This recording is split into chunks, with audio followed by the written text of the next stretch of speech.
I am Tessa Kaneene. I am the daughter of Ugandan immigrants and civil rights lawyers.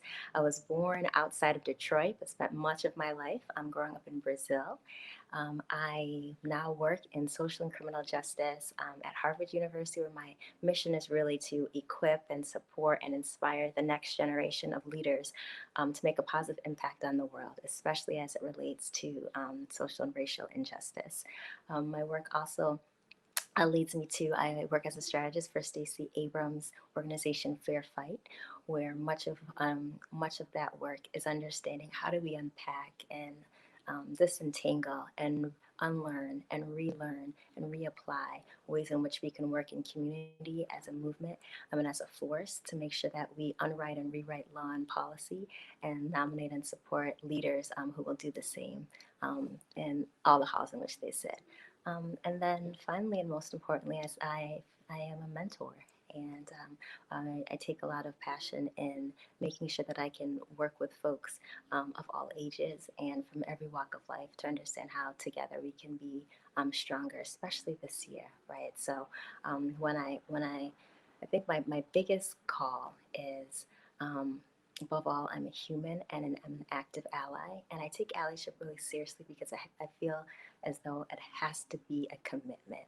It can't be something that is just said, it has to be done, it has to be a verb. And I think it first means listening.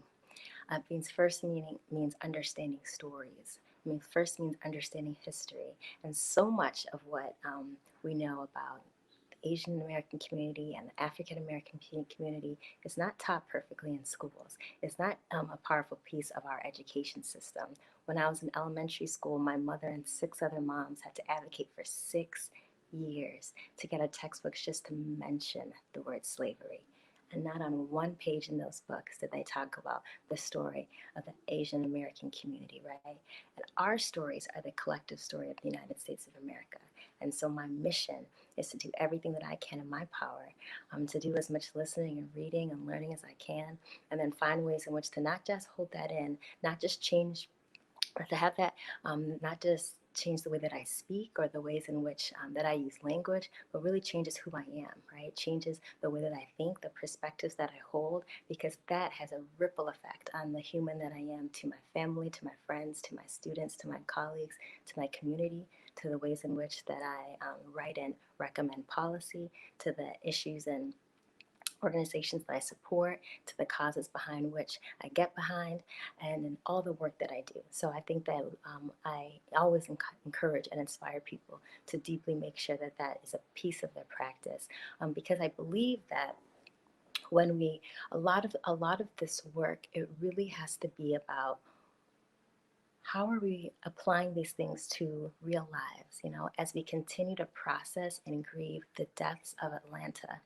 We have to also make sure that we're committing to leaning on and learning from and celebrating the lives of so many other Asian Americans that are alive today and that have been alive. A lot of times, it happens in the African American community, we're so focused on that.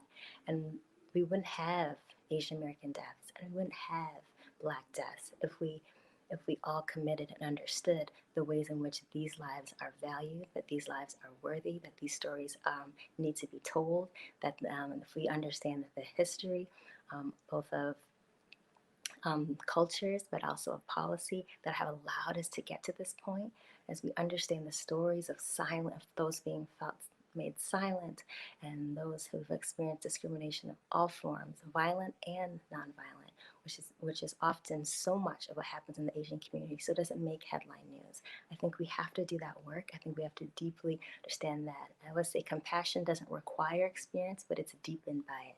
So as we can learn more about the experiences of others, the lived experiences of things that have happened, I think that allows us to be more active allies.